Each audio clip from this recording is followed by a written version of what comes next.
Les amis, l'heure est grave. Je viens de rendre petite gars, ça y est. La belle et courte histoire d'amour entre elle et moi, c'est terminé aujourd'hui, ici, à Saigon.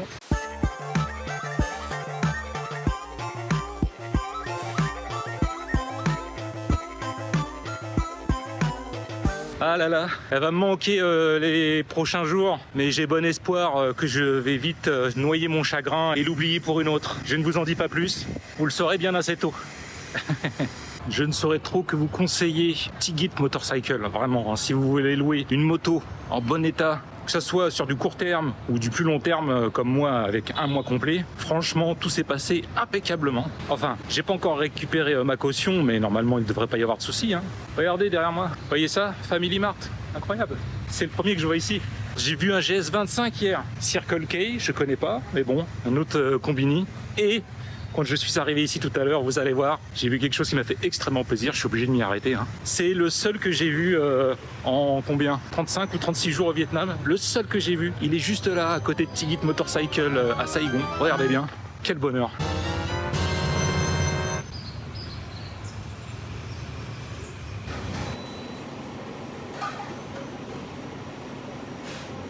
Comme vous avez pu le voir, ici ils ont des plats tout prêts. Les sandwichs, les onigiri. Oh là là là là là là, mais mon Dieu, qu'est-ce que ça m'a manqué.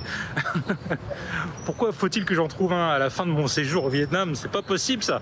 Je me suis pris un petit thé au citron, hein. C'est juste histoire de boire un truc. Il fait très chaud ici, hein, Saigon en ce moment. Oui, alors je dirais Saigon, hein. C'est plus pratique que de dire Ho Chi Minh Ville.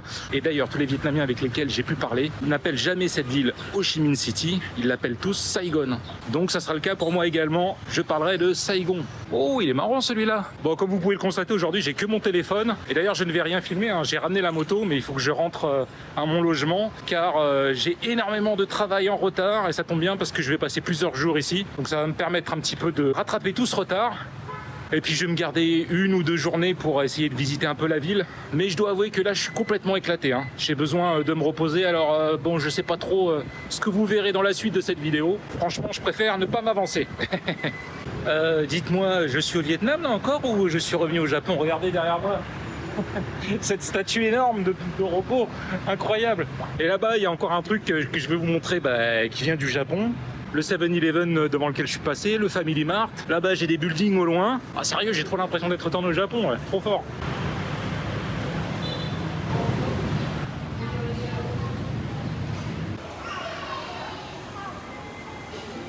Vous savez quoi, je crois que j'ai profité un petit peu de la clim là, dans le centre commercial où je me trouve. D'habitude, c'est pas trop ma cam, hein. Si je vais dans un centre commercial, c'est qu'en général j'ai des choses à acheter, hein. C'est pas juste pour la balade. Mais là, ça fait plaisir de retrouver un petit peu la civilisation. Il m'a semblé voir qu'il y avait un Uniqlo ici. Ah oui, effectivement, il est là-bas. Super. Uniqlo, on va aller faire un tour. Je vous ai pas filmé, hein, c'était pas très glamour, je me suis acheté un boxeur. J'en ai un qui a rendu l'âme et j'ai repris exactement le même que tous ceux que j'ai. Les gars, franchement, je vous conseille ces boxeurs, ils sont exceptionnels. C'est Uniqlo qui fait ça, c'est leur boxeur Airism, A-I-R-I-S-M. Le tissu est extrêmement fin, extrêmement léger et pourtant il dure dans le temps, ça fait très longtemps que je les ai. 5 ans, ouais, et il a lâché seulement maintenant et on est tellement bien dedans. Vous savez quoi, je suis d'humeur à aller me balader là dans le petit centre commercial où je me trouve. Enfin, un petit, pas si petit que ça. Hein. J'aimerais bien également trouver des paires de chaussettes car celles que j'utilise sont en train de lâcher les unes après les autres. Uniqlo, ils n'avaient pas ce que je cherchais, ils avaient des chaussettes en laine hyper montantes ou alors très très basses. Moi, je cherche des chaussettes qui montent un tout petit peu et qui sont très légères. Il y a plein de magasins de sport, mais ils vendent que des baskets et des jogging. Et les baskets, on les met sans chaussettes ou quoi? Je trouverais pas ce que je cherche. Quand je vous dis qu'on est revenu au Japon. Ouais, alors là, il n'y a pas beaucoup de machines d'arcade. Hein. Et celles qu'il y a, elles sont un peu pétées. Vous avez les UFO catcheurs derrière. C'est con que je me sois fait un gros petit déjeuner ce matin là dans ma chambre parce que j'ai vu un restaurant là, de barbecue coréen. Ça a l'air excellent, mais là j'ai plus de place. Hein. Ça serait du gâchis.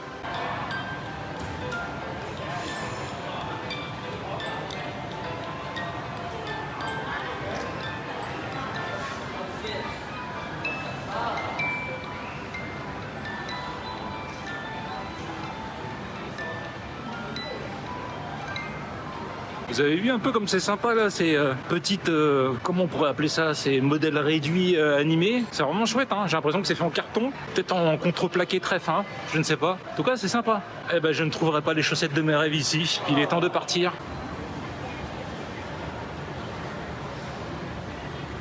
Oh, qu'il fait chaud, mon Dieu. Là, on est quand même à 34 degrés, mais ressenti 38. Je vous jure, il fait très chaud. En moto, ça va passer encore à peu près, mais alors à pied... Je vais profiter de mon trajet pour me rendre à l'arrêt de bus pour vous raconter un petit peu le dernier gros trajet que j'ai fait ici avec Tidga. C'était hier et je peux vous assurer que celui-là il était épique. Vous devrez me croire sur parole car je n'ai rien filmé. J'avais beaucoup de routes à faire et dans ces cas-là, vous savez, ce que je fais c'est que je ne filme pas car je veux vraiment me concentrer sur la conduite. En plus, j'étais sur une route dangereuse. Cette route est tellement dangereuse Qu'ici, on l'appelle la route de la mort.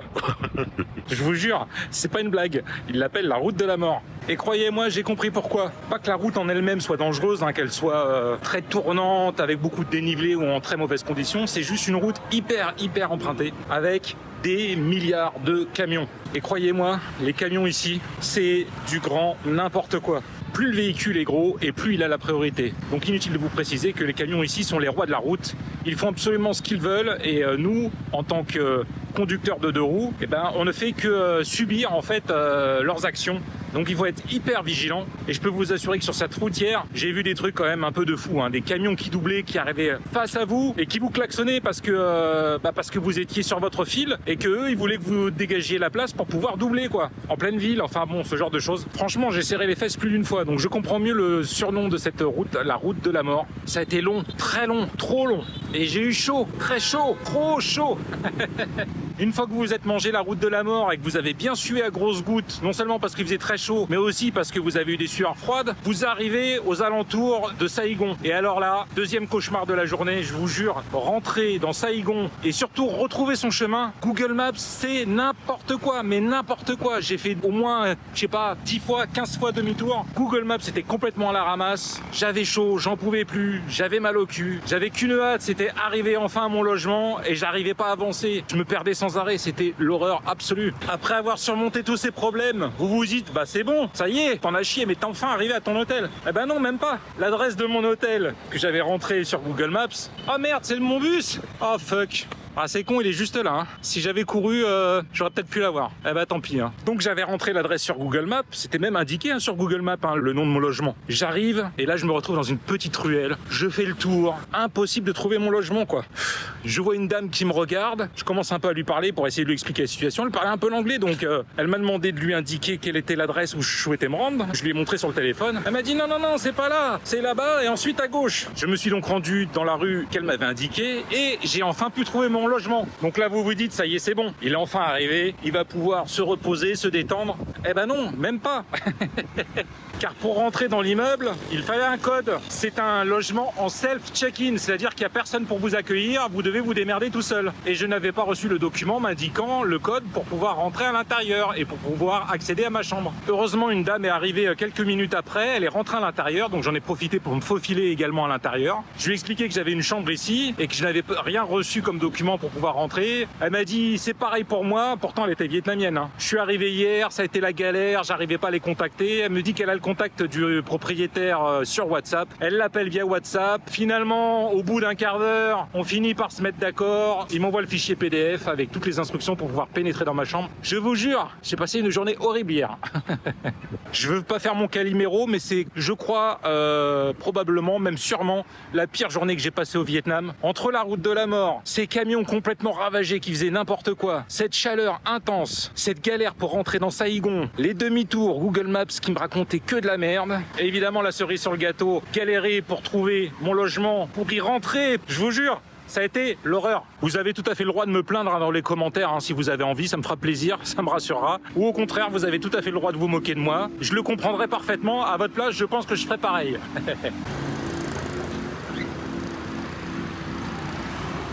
Hello.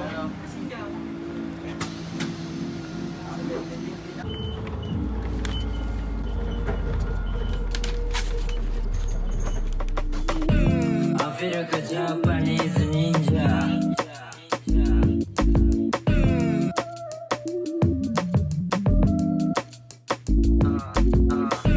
I feel like a Japanese ninja.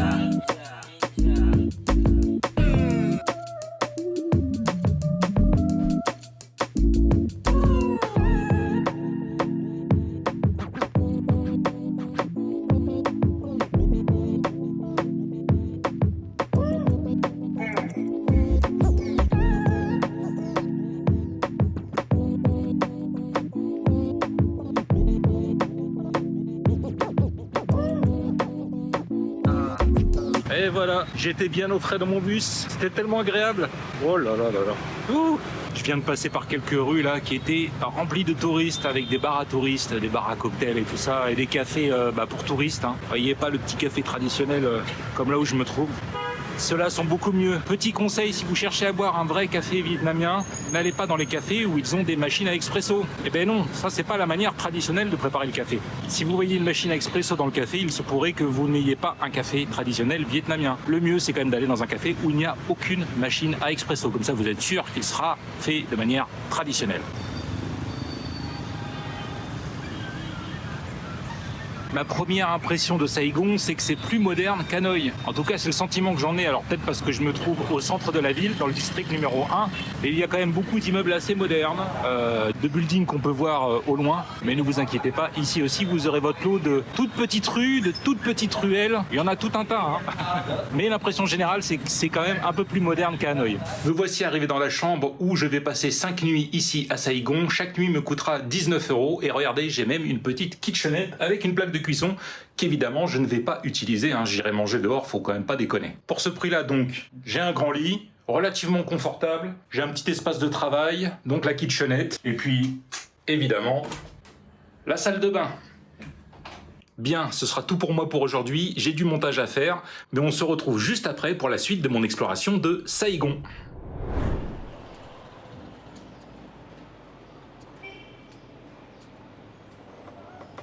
Hey, salut, comment est-ce que vous allez? Moi ça va bien, on se retrouve 2 jours plus tard. J'ai pas filmé hier car j'ai passé quasiment toute la journée à l'hôtel à travailler sur le montage. J'ai également beaucoup de sommeil à rattraper, je suis éclaté. Et oui, vous vous rendez compte, ça fait maintenant plus de 3 mois que je suis sur les routes. Et 3 mois où j'ai fait beaucoup de kilomètres quand même. Hein. Je vais pas laisser passer. Hein. Il vous laisse pas passer quand le petit bonhomme est vert et après, une fois qu'il devient rouge, quand vous êtes au milieu de la route, bah, il vous klaxonne. Non, non, le Vietnam n'est pas un pays piéton-friendly, hein. Pas du tout. Hein.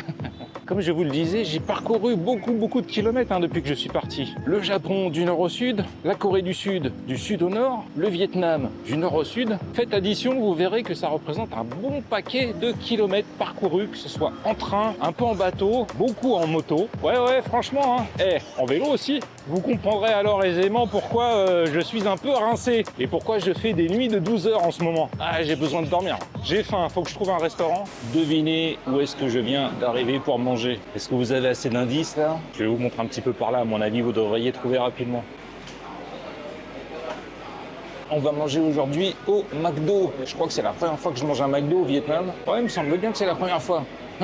Je voulais aller manger un burger dans un resto qui avait l'air vraiment pas mal. Et puis c'était fermé, on est dimanche, hein. Tout n'est pas ouvert forcément, même si là je me trouve dans le quartier vraiment touristique, donc la plupart des endroits sont ouverts. Et je suis donc passé par le type d'endroit que je déteste le plus, c'est-à-dire une succession de bars et de restaurants pour touristes, avec de la musique occidentale, avec des télés qui passent du football, du MMA. Alors j'adore le MMA, mais je suis pas venu ici pour regarder des combats de MMA.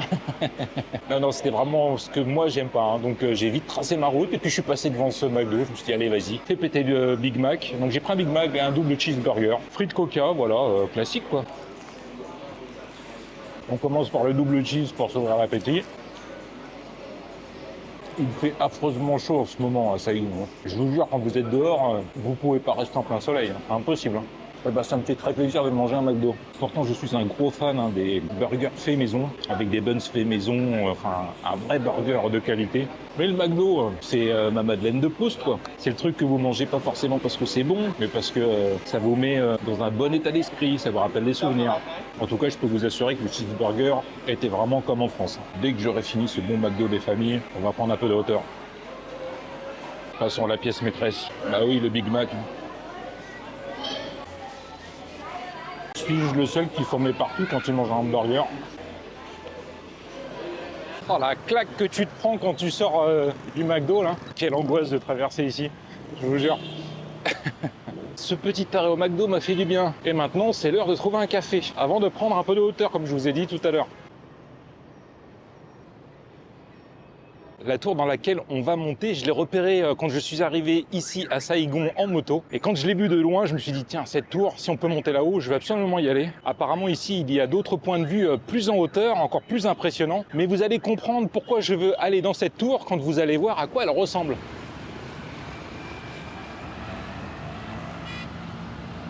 Ai-je besoin de vous dire à quoi cette tour me fait penser? Ce n'est pas nécessaire. Si? Bon, je vais quand même vous le dire car il y en aura forcément certaines et certains d'entre vous qui n'auront pas la référence. Et ma foi, c'est bien normal, hein. Cette tour fait beaucoup penser à la tour de Tony Stark dans les films Marvel. Tony Stark, le génial inventeur de l'armure d'Iron Man et de bien d'autres choses également. Vous avez vu une tour qui va en s'effilant et avec une plateforme pour pouvoir faire atterrir un hélicoptère en hauteur. Ça a d'ailleurs été pendant quelques années après sa construction la plus haute tour du Vietnam, me semble-t-il. Et il y a un observatoire en haut de cette tour, c'est là qu'on va aller. J'ai enfin trouvé mon café. Vous savez, j'étais en train de me dire que c'est dur pour moi à chaque fois de terminer par une grande ville. Quand vous quittez le pays, vous devez prendre l'avion en général. Et donc, il faut que ce soit une grande ville. Ça a été dur en Corée du Sud de terminer par Séoul. J'aurais bien aimé pouvoir plus en profiter, mais j'étais rincé à la fin du séjour en Corée du Sud. Et je pense que ça va être exactement la même chose ici à Saigon. 30 jours de moto, j'ai fait un peu plus de 3000 km en tout. Ça m'a bien fatigué quand même, hein. Faut être honnête, ça m'a quand même bien claqué. Et du coup, je ne vais pas profiter de cette ville comme je devrais le faire. C'est pas grave, hein, c'est comme ça. De toute façon, il ne me reste plus beaucoup de temps à passer ici. Après-demain, je prends l'avion pour... Ah ah. Ça, c'est une très bonne question. Est-ce que je vais rentrer en France? Bon, vous devez vous en douter, vu que je souris, que j'en ris. Probablement pas encore. Ne vous inquiétez pas, vous serez très bientôt au courant pour ma prochaine destination. On va bien s'amuser.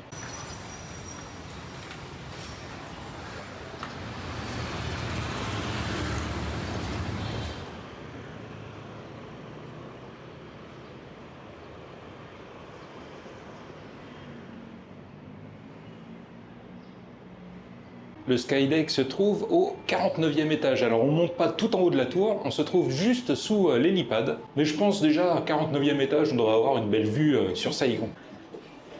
Hi, hello, this way, thank you. Je vais commencer par faire un tour de la plateforme d'observation.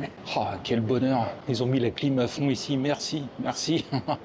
Il fait tellement chaud dehors. Le nom de la tour dans laquelle se trouve le Saigon Skydeck, c'est la Bitexco Tower. Le prix du billet pour accéder là-haut est de 240 000 dong, ce qui fait quand même assez cher. Mais apparemment, il y a d'autres points d'observation qui sont plus chers que celui-ci, ici à Saigon.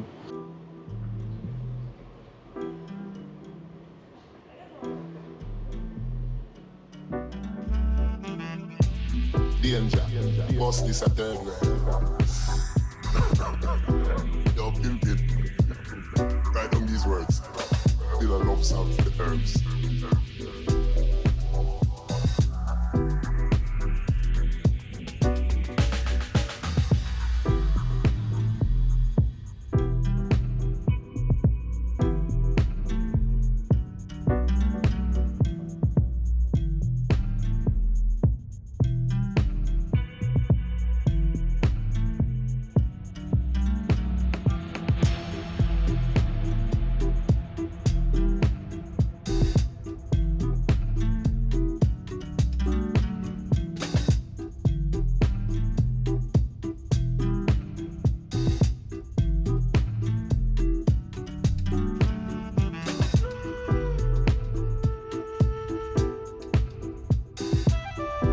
Derrière moi se trouve un panneau indiquant quelles sont les 20 tours les plus iconiques dans le monde entier selon CNN. Évidemment, s'ils ont mis ce panneau ici, c'est parce que la Bitexco Tower, dans laquelle je me trouve, est classée numéro 5 dans ce classement sur 20. Je viens de jeter un œil à toutes les tours qui sont dans ce classement et j'en ai vu 3 en vrai. Alors, lesquelles j'ai vues? Donc forcément celle où je me trouve là, la Bitexco Financial Tower. J'ai également vu la Tokyo Mode Gakuen Cocoon Tower. Et la dernière, où est-elle? La St. Mary Axe à Londres. Il me reste encore beaucoup d'endroits à visiter si je veux voir l'intégralité de toutes ces tours.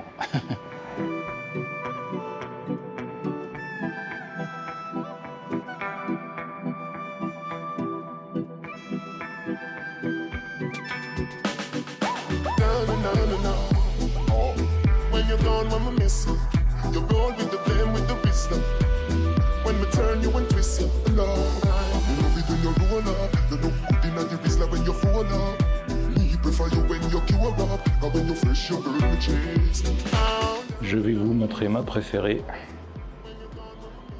C'est celle-ci. La verte là, avec ses broderies et ses brillants. Magnifique.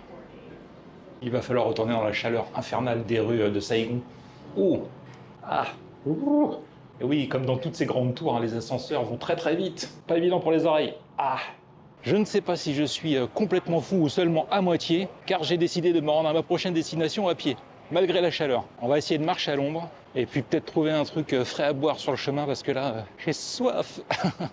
Ah ouais, j'ai trop soif là.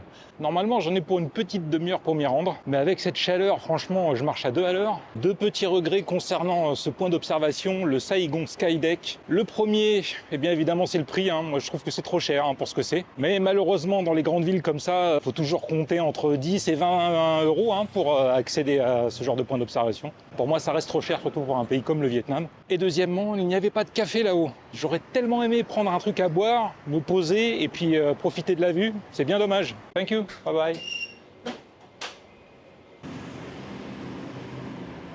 Ça, c'est une boisson qu'on peut trouver en Corée du Sud, au Japon également. En Thaïlande, hein, il me semble. Boisson isotonique. Ça, c'est parfait pour se réhydrater quand il fait chaud comme ça et que vous transpirez beaucoup. Les Vietnamiens sont à fond avec les décorations de Noël. N'oubliez pas qu'une partie de la population est catholique et que les autres qui ne sont pas catholiques doivent aussi probablement fêter Noël, comme c'est le cas en Thaïlande.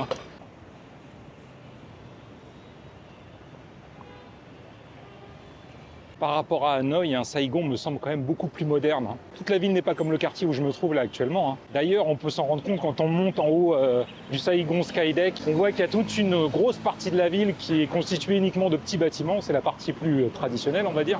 Mais d'une manière générale, j'ai quand même l'impression que Saigon est plus moderne que Hanoï. Voilà, forcément, je suis dans le quartier où il y a Chanel, Cartier et compagnie. C'est la plus belle partie de la ville. Là, j'arrive devant un bâtiment que j'ai vu quand j'étais en haut de la tour tout à l'heure. Un bâtiment qui m'avait tapé dans l'œil, qui se distingue des autres qui sont autour.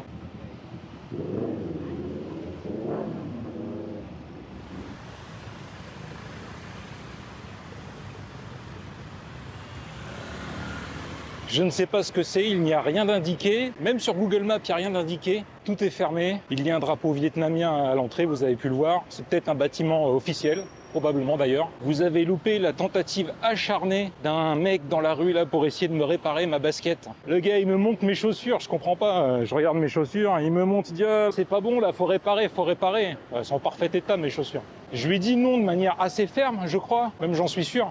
Il a fallu que je me répète, je sais pas, peut-être au moins 10 fois pour qu'il me lâche la grappe. Là on est vraiment dans ce que j'aime le moins quand je suis à l'étranger, c'est ce harcèlement permanent, Enfin permanent, j'exagère, mais ce harcèlement fréquent et qui est assez agressif. Et du coup ça me rend aussi agressif et je déteste être comme ça. J'ai pas envie d'être un connard, mais parfois les autres vous obligent à en être un. Vous voyez ce que je veux dire? Je crois que c'est l'heure du café.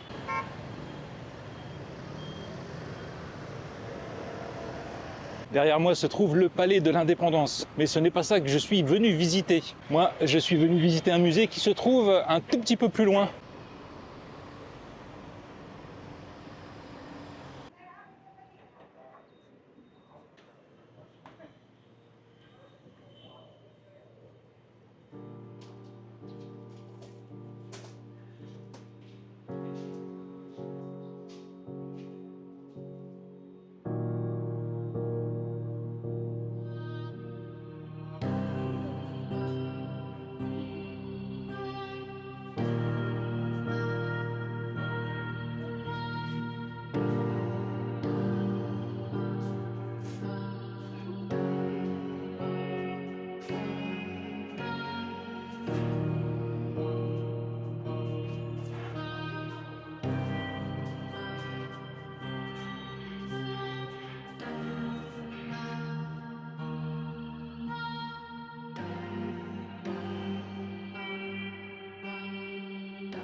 Nous voici arrivés au musée des vestiges de la guerre, un musée retraçant tout ce qu'ont subi les Vietnamiens comme torture. Vous pouvez voir à l'entrée du musée, on a des armes américaines, des avions, quelques chars, des hélicoptères. Il y a également une reconstitution de prison pour montrer un petit peu les conditions de détention des Vietnamiens qui étaient donc retenus par l'armée américaine. Je vous ai pas filmé la partie qui explique un petit peu les différents types de torture parce que c'est quand même assez terrible. Je pense qu'il n'y a pas besoin de montrer ça sur YouTube. Et ils expliquent en détail toutes les tortures que subissaient les prisonniers et croyez-moi, ils étaient très imaginatifs, très imaginatifs.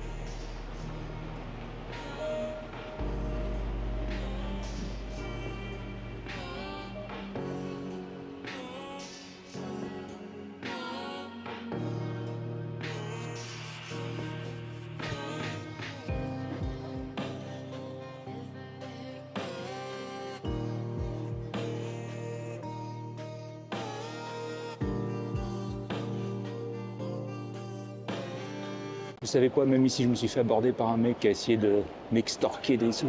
Je suis dans un musée quoi.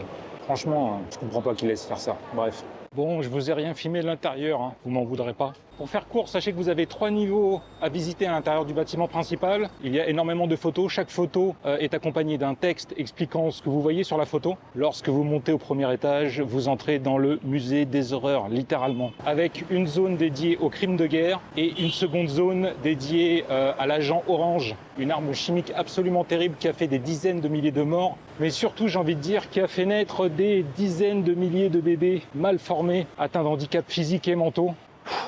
Je peux vous assurer que quand vous rentrez là-dedans, quand vous voyez les photos, ça vous porte un coup au cœur, hein. Vous ne m'en voudrez donc pas si j'ai pas filmé l'intérieur du musée. Franchement, c'est le genre d'endroit qu'il fallait voir par soi-même. Il faut être sur place pour ressentir le truc. Filmer ça, je trouve que c'est presque pas malsain, mais c'est pas approprié. Voilà. Enfin, pour terminer avec ça, sachez que la charge émotionnelle, du moins pour moi, a été beaucoup plus forte ici qu'au mémorial à Hiroshima, qui pourtant m'avait quand même touché, hein. C'est difficile de rester insensible quand on visite ce genre d'endroit, mais là, c'est un cran au-dessus. Je cherche un café et tous ceux que je trouve, ils sont super chers. 2 fois le prix que je paye mon café d'habitude. Faut pas déconner les gars. Et je suis sûr qu'ils seront pas 2 fois meilleurs, hein. C'est quoi cette arnaque là? Bon, je m'excuse si cette vidéo vous semblera décousue, car effectivement, elle le sera, hein. Je vais combiner 3 jours de visite en une seule vidéo. J'arrive au bout de mon séjour ici au Vietnam. Je suis rincé, je suis à pied, je suis dans une grande ville bruyante. Enfin, tout ce que j'aime, quoi. Donc ça sera probablement différent de ce que vous avez l'habitude de voir, en tout cas de ce que vous avez eu l'habitude de voir ces derniers temps au Vietnam lorsque j'avais la moto. Faut vraiment que je m'éloigne un peu de ce quartier-là. C'est quand même plus facile de se déplacer ici à pied à Saigon qu'à Hanoï, hein. Enfin, il faut rester prudent quand même, hein. Vous aurez toujours des 2 roues qui passent les feux rouges, vous aurez toujours des mecs qui roulent sur le trottoir ou en sens inverse, mais c'est quand même mieux qu'à Hanoï. Il est où mon petit café là, pas cher, avec les chaises sur le trottoir? Pas ici en tout cas. Je me suis arrêté dans un Circle K pour faire des courses et 10 mètres plus loin il y avait un 7-Eleven que j'avais pas vu. Oh, je suis deg. Je viens d'éclater mon dernier billet de 500 000 dong. Et avec ce qu'il me reste, c'est-à-dire un peu plus de 300 000 dong, il faut que je tienne ce soir, demain, et que j'ai de quoi payer les transports après-demain matin pour me rendre à l'aéroport. Va falloir que je me serre un peu la ceinture, hein. Vu le prix des cafés ici, ça descend très vite. Ah ouais, là c'est n'importe quoi, hein. Je mixe le téléphone avec la Pocket 3. Il n'y a plus aucune ligne directrice dans ce que je vous propose en ce moment. C'est vraiment n'importe quoi. Et je crois que là, j'ai épuisé le peu d'énergie que j'avais pour la journée. On a vu la ville d'en haut. On a été visiter le musée des vestiges de la guerre. Enfin, moi, j'ai été le visiter. Vous n'avez pas vu grand-chose, mais moi, j'y suis allé. Et puis, je crois que je vais rentrer gentiment vers mon logement, hein. La dernière chose à faire pour moi aujourd'hui, ça va être de trouver un café où je paye pas 30 ou 35 000 dong pour boire un simple café, quoi. Là, derrière moi, c'est carrément 50 000 dong. Et les mecs, ils sont complètement fous ici, hein. Ils se touchent ou quoi? Je suis pas à Tokyo là, hein. Je suis à Saigon, je suis au Vietnam. Il y a un truc que je voulais vous dire tout à l'heure concernant le café. D'une manière générale, les meilleurs cafés que j'ai pu boire ici, c'était dans le Nord. Je ne dis pas que j'en ai pas bu des bons tout le long de la route, mais dans le Nord, notamment lorsque j'étais à Hanoï, je ne me souviens pas avoir bu un seul mauvais café. Ils étaient tous excellents. Peut-être que j'ai eu de la chance ou pas de chance après, je sais pas. Toujours est-il que pour moi, le meilleur endroit pour boire du café ici au Vietnam, c'est le Nord. Et ben voilà, j'ai fait 100 mètres, café soi, donc café avec du lait concentré, 20 000 dong, là-bas c'était 50 000, pas déconner quoi. Et en plus j'ai ma petite chaise, j'ai ma petite table, j'ai la vue sur la rue, avec plein de circulation, c'est exactement ce que je cherchais.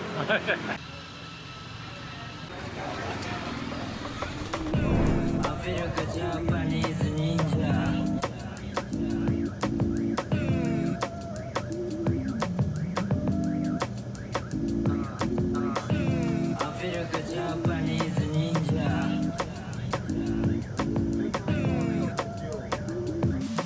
vous avez prévenu que cette vidéo, ça serait n'importe quoi. Hein. Me voici arrivé à l'aéroport de Saïgon. J'ai mis environ, je sais pas, 40-45 minutes à partir du centre-ville pour arriver ici. Je crois que j'ai jamais vu autant de monde attendre pour passer l'immigration. Avant-hier, je vous avais dit que j'irais peut-être visiter Saïgon. Donc hier, une journée de plus. Bah finalement non, je l'ai pas fait, hein, comme vous pouvez le constater. J'en ai profité pour avancer dans mon montage. Je suis HS là. Je suis au bout de l'énergie que je pouvais donner au Vietnam. Voilà, j'ai épuisé toute ma mana là, j'ai plus rien. Ça y est, je viens de passer l'immigration et puis le contrôle des bagages. C'est la première fois que ça m'arrive. Ils m'ont fait sortir tout mon matériel électronique de mon sac. Là. Tout, même les câbles. Franchement.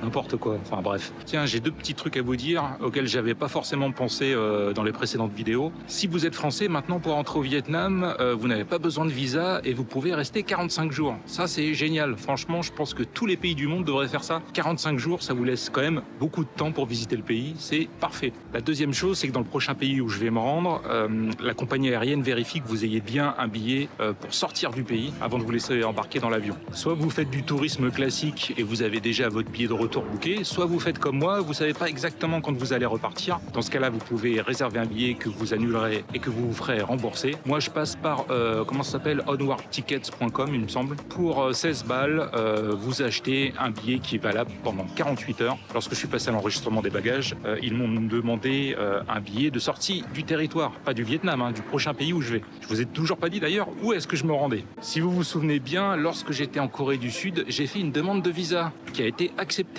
Ce visa va donc me permettre de rester 2 mois dans le prochain pays, peut-être 3 mois, on verra. Je ne vous dis pas encore de quel pays il s'agit, sachez simplement que je vais en avoir pour 1h30 de vol pour le rejoindre. Vous devez déjà commencer à avoir quelques idées.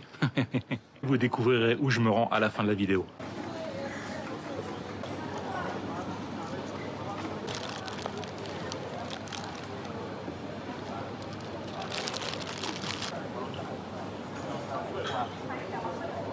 Et bien voilà, il est là le repas le plus cher que j'aurais pu faire au Vietnam. 17,30 $ pour un menu Whopper, double cheese, avec une frite, un grand coca et un sundae en dessert. Je crois que j'ai rarement pris un petit déjeuner aussi conséquent. Oh, j'en peux plus là. Mais j'avais trop faim, j'avais trop faim. Et il me restait plus beaucoup de sous, alors depuis 2 jours, je fais un petit peu gaffe à ce que j'achète. Et du coup, oui, j'avais la dalle là ce matin. Je viens à l'instant de dépenser mes 50 000 derniers dongs. À votre avis, qu'est-ce que j'ai acheté avec? Je vais vous montrer. Ici à l'aéroport de Saïgon, pour 50 000 dongs, vous avez une petite bouteille d'eau. Pour info, une bouteille d'eau comme ça, ici, ça coûte en général 5 000 en ces eaux-là. 10 fois le prix, quoi. Oh, ils abusent quand même.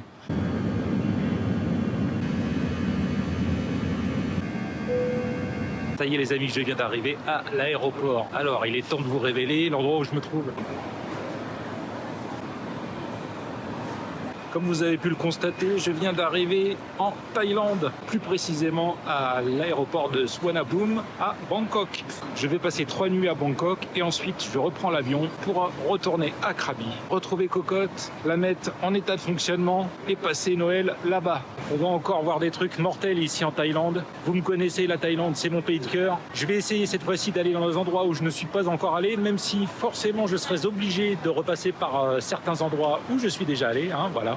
Vous comprendrez mieux dans les prochaines vidéos, mais je vais faire mon possible quand même pour essayer de découvrir de nouveaux endroits. Je vous laisse donc là pour l'instant et on se retrouve probablement lorsque je serai à Krabi. Il est temps pour moi de vous souhaiter une bonne journée, une bonne soirée ou une bonne nuit et de vous dire à très bientôt pour une nouvelle vidéo en Thaïlande.